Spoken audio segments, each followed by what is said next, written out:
What's up, everyone, and welcome to the third episode of OmLedu's Chillcraft here in the Chill Realms, hosted by Wiggy. Yeah, let's jump into it. So last episode, you may remember that I received some gifts. I was refraining from opening the gifts, though, until I had my gear set up all on my own, but that time has come. We now have perfect enchantments, so let's crack these open and see exactly what we got. We got a bunch of books, some blaze rods, a bunch of, sponges. 26 sponges. Oh man, I love sponges. That's gonna come in really handy. Got tons and tons of books. Rockets. A totem. Oh, I love totems. I'm definitely gonna need a totem. Bunch of fire resistance potions. I'm gonna stick that right on my portal. Now that we have absorbed all of our awesome gifts, thanks again, everyone. It is now time to put our gear to use. I'm going to go do a little experiment first to see if these are chunks from the update where you have to mine down at 5 to get diamonds. And so far, it's kind of looking like it is. That whole way at Y10, no diamonds, but at Y5 right here, diamonds. So I'm just going to silk touch these because we have actually yet to mine a diamond in this realm. Oh no. I totally wanted to see how long I could go without mining diamonds. You know, I got all my perfect gear, I went to the end and all kinds of stuff without mining a single diamond. I was just going to silk touch all the diamonds I found. I'm still going to silk touch all the diamonds that I found, but I officially mined one diamond without silk touch. Even with silk touch, all of these here are my first diamonds that I've mined on the realm. Yeah, we went a long time without mining diamonds. But we spent enough time underground, so we're going to go above and explore nature. We're going to play in the flower fields that we found, and we're going to mine a bunch of sand and make things a little bit better in the world. I do always like replanting some sugar cane and at least leaving it behind when you collect some initially. Leaving little beds or little shelters is also like a fun, nice thing to do. I did also find this huge flower field right here next to this desert. It just keeps going on and on and on. Like there's like several patches. Yeah, it's really neat. I really like it. I kind of want to build like a huge flowery base here or something. But you know, we live in a swamp, and it's time to get back to our swamp. So to start off, we're going to fix my errors in my dripstone farm. I had forgotten that you actually need a pointed dripstone on the ceiling for it to grow. So I'm going to steal 2 from the lava farm, and hopefully we can find more soon. But if not, you know, we can wait for those to grow. I need a couple of beds, so I'm going to steal some from this village. And I'm going to see if this wandering trader has dripstone. No? I'm going to take some rooted dirt and then take your head. Let's see if there's usually caves around villages. Let's just poke our head in this cave and see if we can find some dripstone. I think the Enderman took all the dripstone. Can't find any dripstone. All I can find are these Endermen. They keep trying to beat me up. Oh, I did find a mine shaft, though.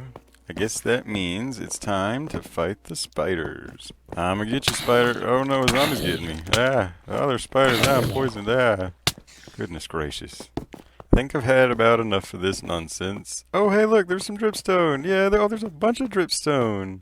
Cool. That's so cool. Man, I've been looking for more of this stuff forever. I'll even leave some behind for anyone else who stumbles across it. That's so exciting that I found that. I got beds and I got dripstone. Now I can finish my... Whoa. Look at that. Whoa, look at all the lava at the bottom. We're gonna fly down here. Man, this thing is huge. Oh, there was some dripstone in there too. What a cool ravine. I really like that. That's really cool. Oh, hey, the ravine's really close to my base too. Huh. I'll have to remember that for later. But anywho, all 20 beds complete. Now I just have to wait for them to finish breeding and growing up. We got hearts already. And then we can get an iron farm going. But for now, we're going to use the dripstone that we found to expand my dripstone farm. Finish off the dripstone lava farm. We're even going to expand this top part up here and add a little manual harvesting section in case we ever need a bunch. And there we go. I kind of like it. It kind of looks like a mouth. But anywho, now moving on to another farm. We are finally going to build our witch farm.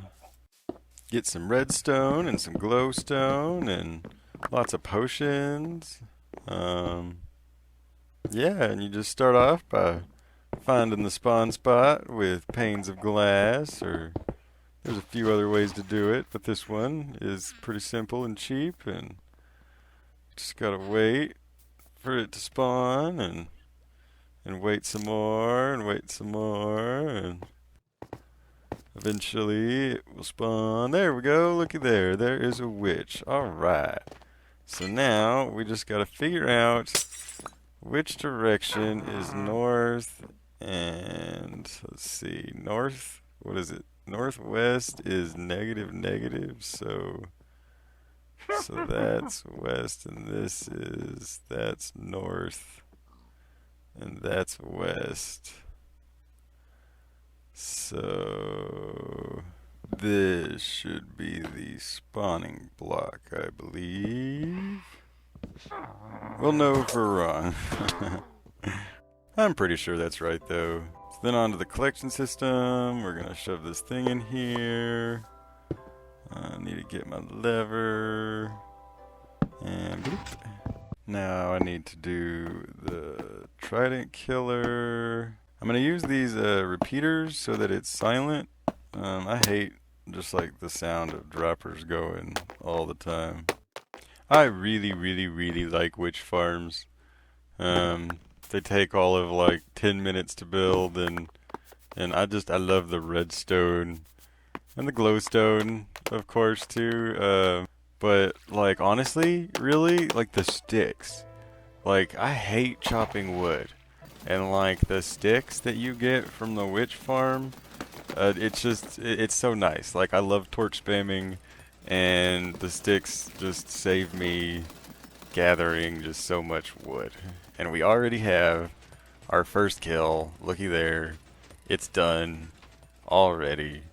We have a witch farm. The potions are going to quickly overwhelm me, but that's okay.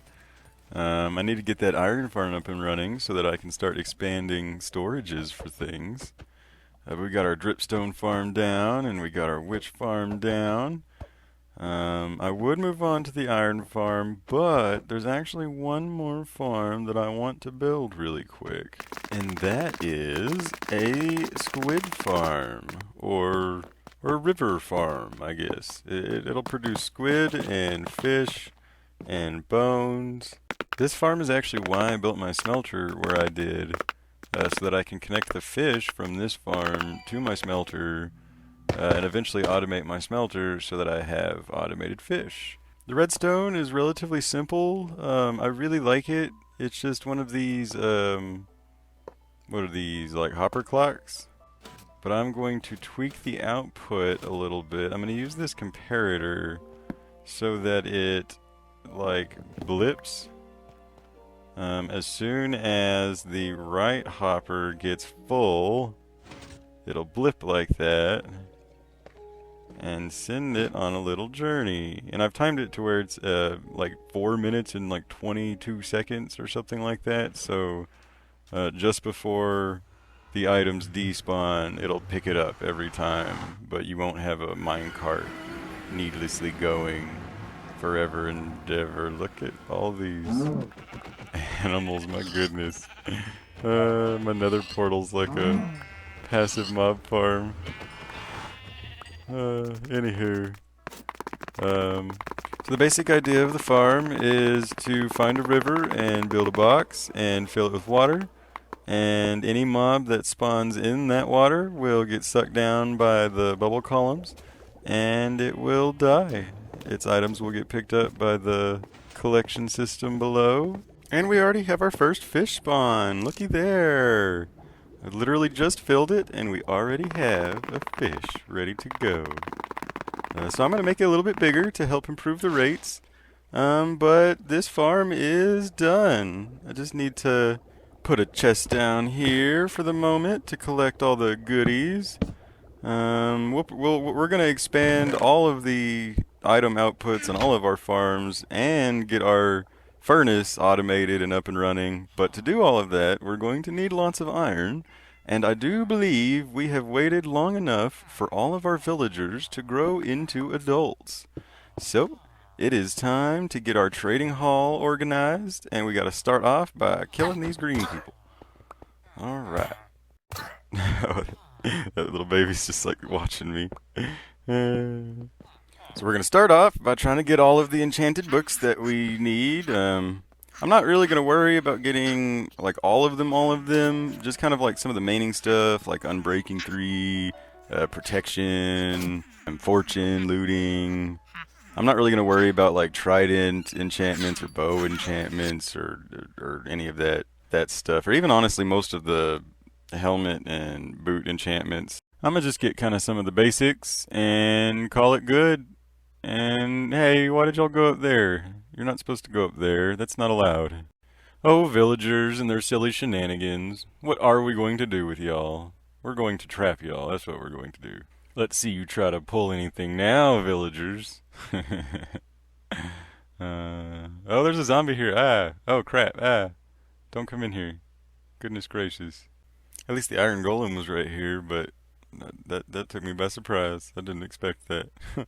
I was just going to get some supplies.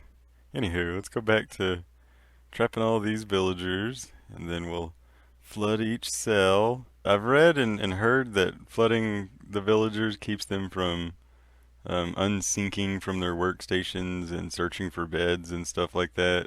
So far, I've had success with it, enough so that I make sure to do it. Now we just gotta poke holes so that we can actually interact with these guys, and add some trapdoors so that they're safe and don't get shot by skeletons or other crazy things. And our clerics and librarians are officially done. Moving on to this farmer. I want one farmer that has golden carrots. I also wanted him to have... Did he just... A level 4 farmer just turned into an unemployed villager. He better still have golden carrots. And of course he doesn't. Why would I want him to play by the rules? You know, these are villagers. I really shouldn't complain. You know, all the librarians didn't give me any trouble. I'm a little frustrated. I'm gonna try to move his workstation a bunch and see if he'll reset. Nope, he just resets one time. So, well, while I wait for this baby to grow up, we'll go ahead and do the stonemason and the toolsmith and the weaponsmith and the armor smiths, and make sure they all have like the right gear so we don't end up in another of these farmer situations here. So I got my potato farmer. Let's see. He has golden carrots. There we go. All right. And now you get in this hole, and we're going to flood you so that you don't fuck up again. And all right. Cool. Finally got that done. Now did you seriously just do that too? Ugh. A level 4 stonemason reset. Let's see. And of course, he doesn't have what I want. I just want normal quartz. Well, at least we're getting some villager heads from this, I guess. Anyway, we got all that situated, so now it's time to cure them a couple of times. I have enough golden apples to cure everybody 2 times. And this is working like I expected it to. Good. I was kind of hoping. Look at that iron golem up there. He's like really trying to get that zombie. He says, "What are you doing to my villagers?" Anyway, though, I think I'm going to start curing these guys behind the zombie so that we can just let him go around the whole thing twice. I think that 2 cures for each villager will be sufficient. Paper should be like somewhere around like 9 per emerald gained or something like that. All the gear should be 1 emerald, all the books should be 1 emerald. If I really need more, I can build like one of those purifying stations underneath it to get the temporary village happiness bonus. But I'm pretty sure that these individual purification ones are permanent for the individuals as long as they don't despawn. So just gotta get these last few in their cells and reset their workstations. Get their workstations where they actually belong. And we can almost move on to the iron golem part. All we have to do is clean up our mess and fill in a few blocks, and I believe we'll be ready to go. And luckily, the actual iron golem section shouldn't be too hard. It should just be kind of filling in some water and then building a tube. A pretty dangerous tube, but, you know, still just a tube. It's like a hopper collection system and a lava blade and some campfires to kill the cats. Oh no, I totally forgot about the lava. No, oh god. Oh, what should I do? I need to block. I need to place. I have blocks. Why won't they place? Hell. Holy crap, I popped my totem. Why won't the blocks place? There we go. Jeez, goodness gracious. Oh, those signs were there. Duh. Oops. Don't fall into your own lava blade if you're doing this. Oh, I even had a bucket of water. I could have just. Oh man, I handled that really, really poorly. Oh goodness. Anyway, let's get this wrapped up. While I do that, some things to mention about the farm. I built it all in one chunk so that all of the villagers and the beds and the workstations all unload all at the same time and they reload all at the same time. I've had experiences where if like the villager's workstation is in a different chunk than the villager and like it unloads but the villager is loaded, then like he'll try to get a new workstation and then they get all confused and scrambled and just, you know, typical villager nonsense. And I do believe we are done. Just gotta finish it up and add some leaves so we can access these guys. Because golems can't spawn on leaves, but they can spawn on slabs and other things like that. But I do believe we are done. I might add more to the top row later on. I actually really like how the top row works. The trapdoors at their legs, so all the experience gets pushed out by the water as soon as you trade. But we got fortune and sharpness and thorns and efficiency, protection, mending, unbreaking riptide, and a silk touch looting guy. And that very first mending villager got cured an extra time, so his paper trades are 1 paper for an emerald. That's really cool. I really like that. But we also have all this gear, and the pick is actually pretty interesting. It's unbreaking 3 and efficiency 3. And you know, for 1 emerald for full sets of diamond gear, you really can't beat that. And of course, we have our farmer for our golden carrots, and to take our potatoes and our melons and our pumpkins. We also have a whole row of clerics to take our rotten flesh. And we have a stonemason so that we can get a bunch of interesting stuff like clay and terracotta and quartz, mainly quartz. I might actually upgrade how many stonemasons I have in the future. But let's see how much stuff I got while I was building that farm. That farm took a very long time, as you can tell. I am now fully stocked up on everything. I'm just tossing the potions at this current time until I can upgrade my item output. But since I just got this iron farm up and running, I do believe we will be able to do that soon. Let's also check our squid farm and see how much fish and ink we've gained while we've been building this iron farm. I've been in the realm for around 20 hours so far, and that iron farm took, several hours. So like a large percentage of my total playtime has gone to that trading hall iron farm. You can tell how long it's taken just by how much the dripstone has grown. If you know how slow dripstone is, then you can tell I've been at this iron farm for quite a while. But it will be totally worth it, because now we can build a huge item sorter and link everything to it, and it'll all be organized, and we can start decorating, and It should be pretty exciting. But don't forget to like and subscribe. It would really help my motivational factor when it comes to making videos. Also, talk to me in the comments. Let me know what you think of this, what you think of my editing and stuff. This season, I'm really trying to get better at making videos and editing and all of those things. So let me know what you think about the length of the video, the audio, the edits, the content, whatever's on your mind. Tell me in the comments. I'm making these videos for myself, but I'm also doing it for y'all, so let me know what you would like to see, what would be entertaining for you to watch. I really appreciate you watching. This has been OmLedu, and I will see you next time. But until then, as always, don't forget to have fun. Bye.